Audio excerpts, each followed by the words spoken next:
হে বন্ধু, আজ আমি এমন এক সম্পদের কথা বলতে চাই যা টাকা দিয়ে কেনা যায় না, সম্পর্ক দিয়ে ধরে রাখা যায় না, ক্ষমতা দিয়ে অর্জন করা যায় না।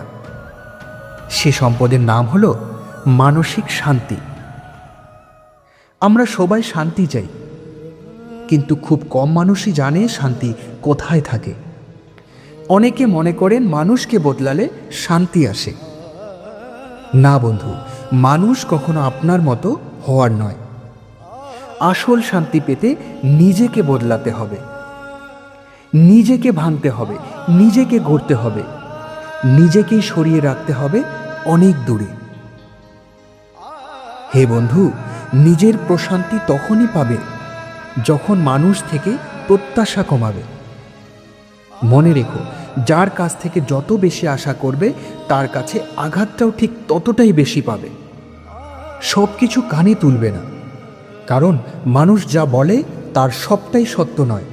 মনে রাখবে, এর মধ্যেই কিছুটা মানুষের আবেগ, কিছুটা বিবেক আর কিছুটা হিংসা থাকে।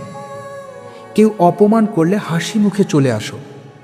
প্রত্যুত্তর দেওয়াই সবসময় জয় নয়। কখনো কখনো নীরবতাই তোমার মর্যাদা রক্ষা করবে। সর্বশেষ বলে রাখি বন্ধু, সব সময় সাধারণ থাকো। মনে রাখবে, অহংকার যত বেশি, কষ্টও তত গভীর। সরলতা যত বেশি, শান্তি তত দীর্ঘস্থায়ী। সাধারণ মানুষ সবচেয়ে সুখী মানুষ। সাধারণতাই পৃথিবীর সেরা সৌন্দর্য। এটি পৃথিবীর সব বিলাসিতার থেকেও বেশি মূল্যবান।